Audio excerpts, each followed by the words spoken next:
ఓం శాంతి. ఈరోజు తేదీ జనవరి 16, 2024. బాబా చెప్తున్నారు, మధురమైన పిల్లలు, ఇక్కడ మీరు వనవాసంలో ఉన్నారు. మంచి మంచి దుస్తులు ధరించాలి, తినాలి అనే అభిరుచి పిల్లలైన మీలో ఉండరాదు.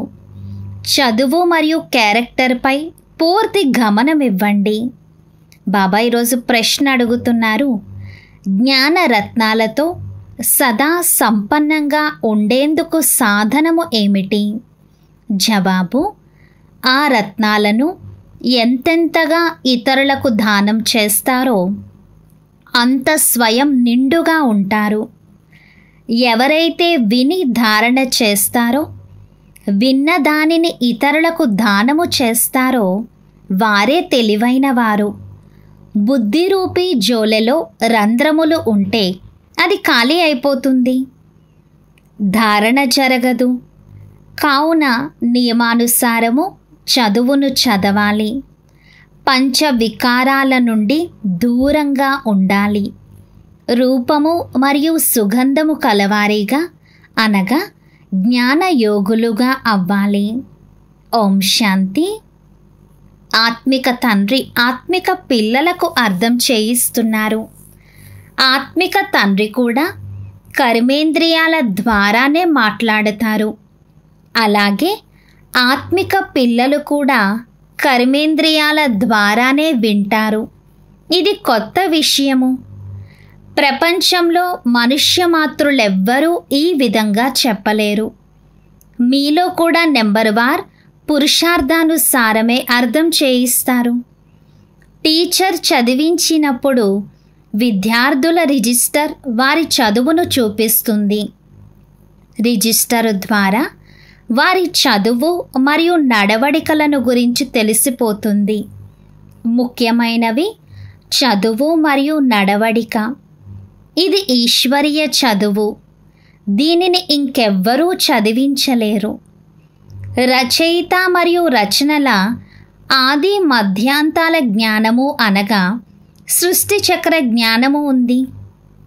దీనిని గురించి మొత్తం ప్రపంచమంతటిలో మనుష్య మాతృలెవ్వరికీ తెలియదు. ఋషులు మునులు ఎవరైతే ఎంతగానో చదివిన అథారిటీలుగా ఉన్నారో ఆ ప్రాచీన ఋషులు మునులే మాకు రచయిత మరియు రచనలను గురించి తెలియదని అనేవారు. తండ్రియే వచ్చి తమ పరిచయాన్ని ఇచ్చారు. ఇదంతా ముల్ల అడవి అన్న గాయనము కూడా ఉంది. అడవికి తప్పకుండా అగ్ని అంటుకుంటుంది. పూల తోటకు ఎప్పుడూ అగ్ని అంటుకోదు. ఎందుకంటే మొత్తం అడవి అంతా ఎండిపోయి ఉంది. పూదోట పచ్చగా ఉంటుంది. పచ్చని తోటకు మంటలు అంటుకోవు. ఎండిపోయిన వాటికే మంటలు వెంటనే అంటుకుంటాయి. ఇది చాలా పెద్ద అడవి. దీనికి కూడా ఇంతకు ముందు మంటలు అంటుకున్నాయి. అలాగే పూదోట స్థాపన కూడా జరిగింది. మీ తోట ఇప్పుడు గుప్తంగా స్థాపన అవుతూ ఉంది. మనము పూదోటలోని సుగంధమైన పుష్పాలుగా దేవతలుగా అవుతున్నామని మీకు తెలుసు. దీని పేరే స్వర్గము. ఇప్పుడు స్వర్గ స్థాపన జరుగుతోంది. ఆశ్చర్యం ఏమిటంటే మీరు ఎంతగా ఇతరులకు అర్థం చేయించినా ఇది ఎవరి బుద్ధిలోనూ కూర్చోదు. ఈ ధర్మానికి చెందని వారి బుద్ధిలో ఇది కూర్చోదు కూడా. ఒక చెవితో వింటారు, మరొక చెవితో వదిలేస్తారు. సత్య త్రేతాయుగాలలో భారతవాసులు చాలా కొద్ది మందే ఉంటారు. మళ్ళీ ద్వాపర కలియుగాలలో ఎంతగానో వృద్ధి జరుగుతోంది. అక్కడ ఒకరిద్దరు పిల్లలు ఉంటారు. ఇక్కడ 4 నుండి 5 మంది పిల్లలుంటారు. కనుక తప్పకుండా వృద్ధి అయినట్లే కదా. భారతవాసులే ఇప్పుడు హిందువులుగా పిలువబడతారు. అర్థం చేసుకోగలరు. ఎవరైతే పూర్తి 84 జన్మలు తీసుకొని ఉంటారో వారు తప్పకుండా పాత భక్తులే అయి ఉంటారు. మనం ఎంత భక్తి చేశామో మీరు అర్థం చేసుకోగలరు. కొద్ది భక్తే చేసి ఉంటే జ్ఞానాన్ని కూడా కొద్దిగానే తీసుకుంటారు మరియు కొద్ది మందికి అర్థం చేయిస్తారు. చాలా భక్తి చేసి ఉంటే జ్ఞానం కూడా చాలా తీసుకుంటారు, చాలామందికి అర్థం చేయిస్తారు. జ్ఞానము తీసుకోకుంటే ఇంతగా అర్థం చేయించలేరు కూడా. కావున వారికి ఫలితం కూడా తక్కువగానే లభిస్తుంది. లెక్క అయితే ఉంది కదా. పిల్లలలో ఒకరు ఇస్లాం మతస్థులు ఇన్ని జన్మలు తీసుకుంటారు, బౌద్ధులకు ఇన్ని జన్మలు ఉండాలి అంటూ బాబా వద్దకు లెక్క వేసి పంపించారు. బుద్ధుడు కూడా ధర్మస్థాపకుడే.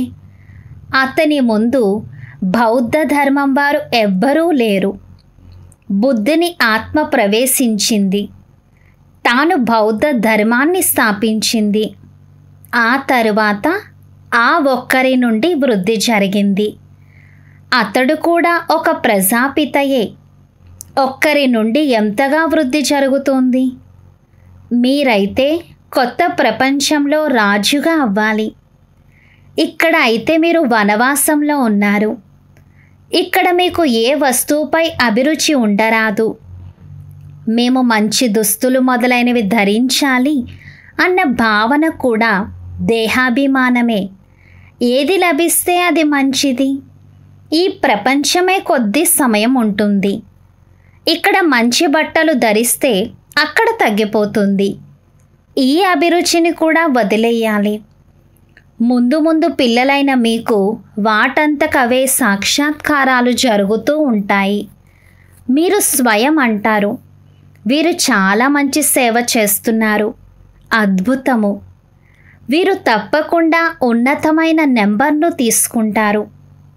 తరువాత తమ సమానంగా చేస్తూ ఉంటారు. రోజు రోజుకు ఈ తోట అయితే పెరుగుతూనే ఉంటుంది. ఎంతమంది దేవీ దేవతలైతే సత్యయుగంలో లేక త్రేతాయుగంలో ఉంటారో వారందరూ ఇప్పుడు ఇక్కడే గుప్తంగా కూర్చొని ఉన్నారు. మళ్ళీ వారు ప్రత్యక్షమైపోతారు. ఇప్పుడు మీరు గుప్తంగా పదవిని పొందుతున్నారు. మనం మృత్యులోకంలో చదువుతున్నామని, అమరలోకంలో పదవి పొందుతామని మీకు తెలుసు. ఇటువంటి చదువును ఎప్పుడైనా చూసారా? ఇది ఆశ్చర్యం. పాత ప్రపంచంలో చదవడం, కొత్త ప్రపంచంలో పదవిని పొందడం. ఎవరైతే అమరలోక స్థాపనను మరియు మృత్యులోకమును వినాశనాన్ని చేయిస్తారో వారే చదివిస్తారు. మీ ఈ పురుషోత్తమ సంగమయుగం చాలా చిన్నది. మిమ్మల్ని చదివించేందుకు తండ్రి ఇతనిలోకే వస్తారు. వారు రావటంతోనే చదువు ప్రారంభమవుతుంది. కావున శివ జయంతియే గీతా జయంతి అని వ్రాయమని తండ్రి అంటారు. దీనిని గురించి మనుష్యులకు తెలియదు. వారు కృష్ణుని పేరు ఉంచేశారు. ఇప్పుడు ఈ పొరపాటును అందరూ అర్థం చేసుకోవాలి. మ్యూజియంలో ఎంతోమంది గొప్ప గొప్పవారు వస్తారు. అలాగని వారందరూ తండ్రిని తెలుసుకున్నారని కాదు. కొంచెం కూడా అర్థం చేసుకోరు. కావున బాబా చెప్తున్నారు, ఫారం నింపిస్తే ఏదైనా నేర్చుకున్నారా లేదా అని తెలిసిపోతుంది. అంతేగాని వారు ఇక్కడకు వచ్చి ఏం చేస్తారు? సాధు సన్యాసులు మహాత్ముల వద్దకు వెళ్తారు. కానీ ఇక్కడ అటువంటి విషయమేదీ లేదు. ఇక్కడ వీరిది అప్పటి సాధారణ రూపమే. వీరి వస్త్రధారణలో కూడా తేడా ఏమీ లేదు. అందుకే ఎవ్వరూ అర్థం చేసుకోలేరు. అతడు ఒక వ్యాపారిగా ఉండేవాడని భావిస్తారు. ఇంతకుముందు వినాశీ రత్నాల వ్యాపారి, ఇప్పుడు అవినాశీ రత్నాల వ్యాపారిగా అయ్యారు. మీరు అనంతమైన తండ్రితో వ్యాపారం చేస్తారు. వారు ఒక గొప్ప వ్యాపారి, ఇంద్రజానికుడు, రత్నాకరుడు. కావున ప్రతి ఒక్కరూ స్వయాన్ని మేము రూపబసంతులమని భావించాలి. మాలో లక్షల రూపాయల విలువ చేసే జ్ఞానరత్నాలు ఉన్నాయి. ఈ జ్ఞానరత్నాల ద్వారా మీరు పారసబుద్ధి కలవారిగా అయిపోతారు. ఇది కూడా అర్థం చేసుకోవలసిన విషయమే. ఈ విషయాలను ధారణ చేయడంలో కొందరు చాలా మంచి వివేకవంతులుగా ఉన్నారు. ధారణ జరగకపోతే వారు ఎందుకు పనికిరారు. వారి జోలెలో రంధ్రము ఉందని, అంతా ఖాళీ అయిందని అర్థం చేసుకోండి. నేను మీకు అవినాశీ జ్ఞానరత్నాలను దానం చేస్తాను.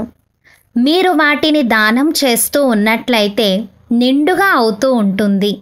లేకపోతే ఏమీ ఉండదు, ఖాళీ అయిపోతుంది. వారు చదవరు, నియమానుసారంగా నడవరు. ఇందులో చాలా మంచి సబ్జెక్టులు ఉన్నాయి. మీరు పంచవికారాల నుండి పూర్తి దూరంగా వెళ్ళాలి. రక్షాబంధనం ఏదైతే జరుపుతారో అది కూడా ఈ సమయానికి చెందిందేనని బాబా అర్థం చేయించారు. కానీ మనుష్యులకు రక్షాబంధనం ఎందుకు కడతారో తెలియదు. వారు ఒకవైపు అపవిత్రంగా అవుతూ ఉంటారు, మరొక వైపు రాఖీని కట్టుకుంటూ ఉంటారు. ఇంతకు ముందు బ్రాహ్మణులు రాఖీ కట్టేవారు. ఇప్పుడు చేతి ఖర్చు కోసం సోదరి తన సోదరులకు రాఖీ కడుతుంది. అక్కడ పవిత్రత యొక్క విషయము ఉండదు. చాలా ఫ్యాషనబుల్ రాఖీలను తయారు చేస్తారు. ఈ దీపావళి, దసరా పండుగలన్నీ సంగమయుగానికి చెందినవే. తండ్రి ఏ కర్మనైతే చేస్తారో అది మళ్ళీ భక్తి మార్గంలో కొనసాగుతోంది. తండ్రి మీకు సత్యమైన గీతను వినిపించి ఈ లక్ష్మీ నారాయణులుగా తయారు చేస్తారు. ఇప్పుడు మీరు ప్రథమ శ్రేణిలోకి వెళ్తారు. సత్యనారాయణ కథను విని మీరు నరుడి నుండి నారాయణుడిగా అవుతారు. ఇప్పుడు పిల్లలైన మీరు మొత్తం ప్రపంచమంతటినీ మేల్కొల్పాలి. మరి ఎంతటి యోగశక్తి కావాలి? యోగశక్తి ద్వారానే మీరు కల్పకల్పము స్వర్గస్థాపన చేస్తారు. యోగ బలము ద్వారా స్థాపన జరుగుతుంది. బాహుబలము ద్వారా వినాశనము జరుగుతుంది. రెండే పదాలు ఉన్నాయి, అల్లా మరియు వారసత్వము. యోగ బలము ద్వారా మీరు విశ్వాధికారులుగా అవుతారు. మీ జ్ఞానము చాలా గుప్తమైనది. సతో ప్రధానంగా ఉండిన మీరే తమో ప్రధానంగా అయ్యారు. మళ్ళీ సతో ప్రధానంగా అవ్వాలి. ప్రతి వస్తువు తప్పకుండా కొత్తది నుండి పాతదిగా అవుతుంది. కొత్త ప్రపంచంలో లేనిదేమీ ఉండదు. పాత ప్రపంచంలో అసలు ఏమీ లేవు. స్వర్గంగా ఉన్న భారతదేశం ఎక్కడ? నరకంగా ఉన్న ఇప్పటి భారతదేశం ఎక్కడ? రాత్రికి పగలకు ఉన్నంత తేడా ఉంది. రావణుని దిష్టిబొమ్మను తయారు చేసి తగులబెడతారు, కానీ దాని అర్థమై తెలియదు. వారు ఎందుకు చేస్తున్నారో ఇప్పుడు మీరు అర్థం చేసుకున్నారు. మీలో కూడా నిన్నటి వరకు అజ్ఞానము ఉండేది. ఈరోజు జ్ఞానము ఉంది. నిన్నటి వరకు నరకంలో ఉండేవారు, ఈరోజు స్వర్గంలోకి వెళ్తున్నారు. ఇది నిజము. ప్రపంచంలోని వారు స్వర్గస్థులు అయ్యారు అని అన్నట్లు కాదు. ఇప్పుడు మీరు స్వర్గంలోకి వెళ్తే మళ్ళీ నరకం అనేదే ఉండదు. ఇది ఎంతో అర్థం చేసుకోవలసిన విషయము. ఇది ఒక్క సెకండు విషయమే. తండ్రిని స్మృతి చేసినట్లయితే వికర్మలు వినాశనం అవుతాయి. ఇది అందరికీ తెలియచేస్తూ ఉండండి. మీరు ఈ లక్ష్మీ నారాయణుల వలె ఉండేవారు. వారు 84 జన్మలు తీసుకొని ఇలా అయ్యారని చెప్పండి. సతో ప్రధానం నుండి తమో ప్రధానంగా అయ్యారు. మళ్ళీ సతో ప్రధానంగా అవ్వాల్సిందే. ఆత్మ నశించదు. పోతే అది మళ్ళీ తమో ప్రధానం నుండి సతో ప్రధానంగా అయ్యే తీరాలి. బాబా రకరకాలుగా అర్థం చేయిస్తూ ఉంటారు. నా బ్యాటరీ ఎప్పుడూ పాతబడదు.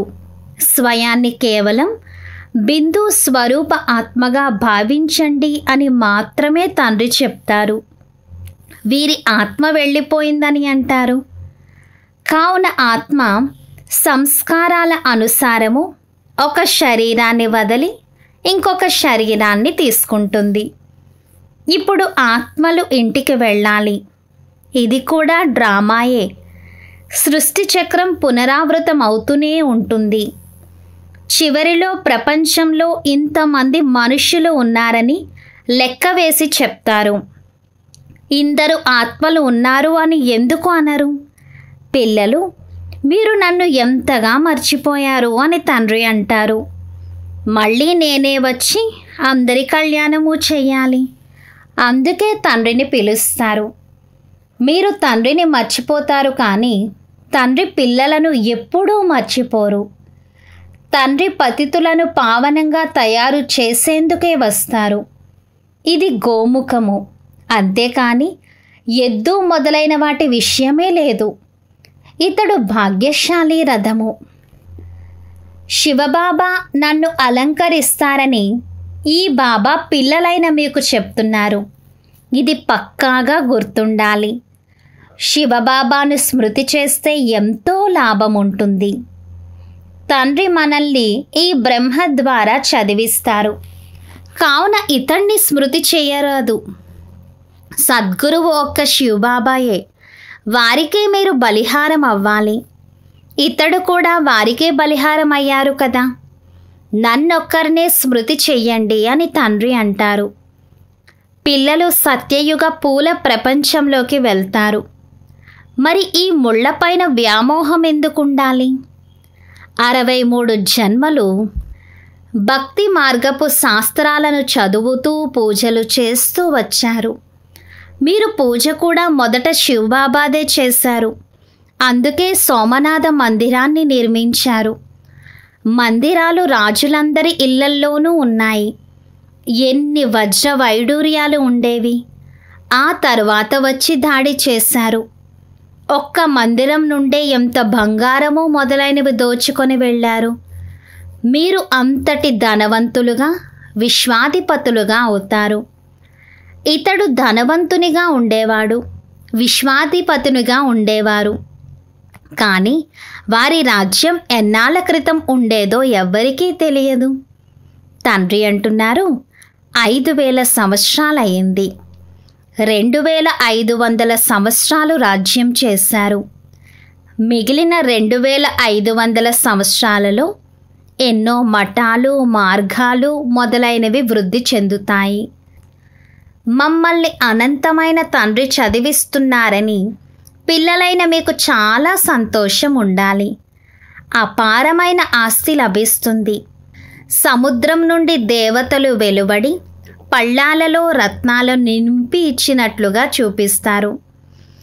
ఇప్పుడు మీకు జ్ఞాన రత్నాల పళ్ళాలు నిండుగా లభిస్తాయి. తండ్రి జ్ఞానసాగరుడు. కొందరు తమ పాత్రలను బాగా నింపుకుంటారు. కొందరి పాత్రలు ఖాళీ అయిపోతాయి. ఎవరైతే బాగా చదువుతారో, చదివిస్తారో వారు తప్పకుండా మంచి ధనవంతులుగా అవుతారు. రాజధాని స్థాపన అవుతోంది.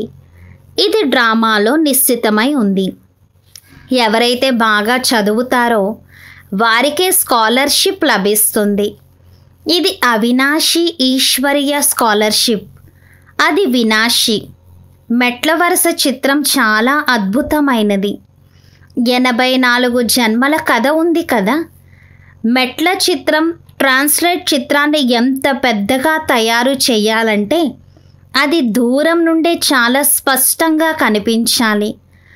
మనుష్యులు చూసి ఆశ్చర్యపోతారు. ఆ తర్వాత మీ పేరు కూడా ప్రఖ్యాతమైపోతుంది. ఇప్పుడు ఎవరైతే చుట్టూ తిరిగి వెళ్ళిపోతారో వారు చివరిలో వస్తారు.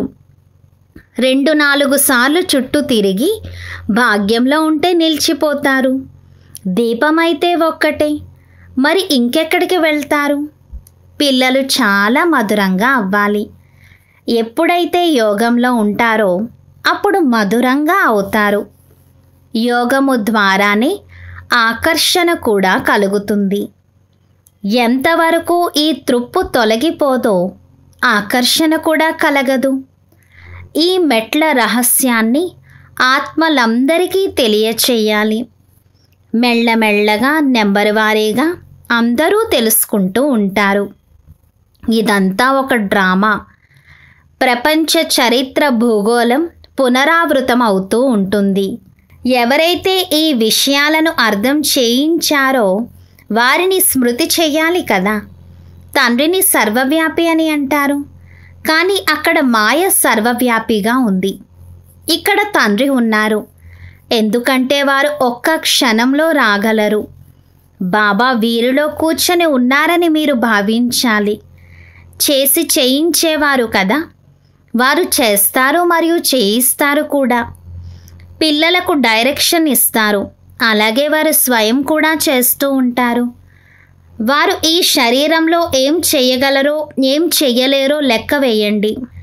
బాబా స్వయం తినరు, వాసన తీసుకుంటారు. అచ్చా, మధురాతి మధురమైన అపురూపమైన పిల్లలకు మాతాపిత బాబ్దాదాల ప్రియ స్మృతులు మరియు గుడ్ మార్నింగ్. ఆత్మిక పిల్లలకు ఆత్మిక తండ్రి నమస్తే. ధారణ కొరకు ముఖ్య సారం 1. రూపము మరియు సుగంధము అనగా జ్ఞాన యోగాలు కలవారిగా అయి మీ బుద్ధి రూపీ జ్యోలను అవినాశీ జ్ఞానరత్నాలతో సదా నిండుగా ఉంచుకోవాలి. బుద్ధి రూపీ జ్యోలలో ఏ విధమైన రంధ్రము ఉండరాదు. జ్ఞానరత్నాలను ధారణ చేసి ఇతరులకు దానం చేయాలి. 2. స్కాలర్షిప్ తీసుకునేందుకు బాగా చదవాలి. పూర్తిగా వనవాసంలో ఉండాలి. ఎటువంటి ఆసక్తి ఉంచుకోరాదు. సుగంధమయమైన పుష్పాలుగా తయారై ఇతరులను కూడా అలా తయారు చేయాలి. బాబా ఈరోజు వరదానంనిస్తున్నారు. విషయాలనే మేఘాలను చూసి భయపడేందుకు బదులు సెకండులో దాటుకునే సిద్ధి స్వరూప భవ. వివరణ: చాలామంది పిల్లలు శాస్త్రవాదుల వలె విషయాలు తయారు చేయడంలో చాలా తెలివిగా ఉన్నారు. ఎటువంటి విషయాలు తయారు చేస్తారంటే అవి వింటూనే తండ్రికి కూడా నవ్వొస్తోంది. అయితే ఇతరులు ప్రభావితులవుతారు. ఈ అనేక ప్రకారాలైన విషయాలు వ్యర్థ రిజిస్టర్ యొక్క రోలును తయారు చేస్తూ ఉంటాయి. అందువలన వీటి నుండి తీవ్రంగా ఎగిరిపోండి, అమాయకులుగా అవ్వండి. తండ్రిని చూడండి, విషయాలను చూడకండి. ఈ విషయాలే మేఘాలు. వీటిని సెకండ్లో దాటుకునే విధి ద్వారా సిద్ధి స్వరూపులుగా అవ్వండి. స్లోగన్: ఏ విషయంలోనైనా ప్రశ్నార్థకం ఉత్పన్నమవ్వడం అనగా వ్యర్థ ఖాతా ప్రారంభమవ్వటం. అవ్యక్త సైలెన్స్ ద్వారా డబల్ లైట్ ఫరిస్తా స్మృతిని అనుభవం చేయండి. ఇప్పుడు మీ హృదయంలోని శుభ భావనలను ఇతర ఆత్మల వరకు చేర్చండి. సైలెన్స్ శక్తిని ప్రత్యక్షం చేయండి. ప్రతి బ్రాహ్మణ పుత్రునిలో ఈ సైలెన్స్ శక్తి ఉంది. కేవలం ఈ శక్తిని మనసు ద్వారా, శరీరము ద్వారా ఉత్పన్నం చేయండి. ఒక్క సెకండులో మనస్సు యొక్క సంకల్పాలను ఏకాగ్రం చేయండి. అప్పుడు ఫరిస్తా రూపము ద్వారా వాయుమండలంలో సైలెన్స్ శక్తి యొక్క ప్రకంపనాలు వ్యాపించగలవు. ఓం శాంతి.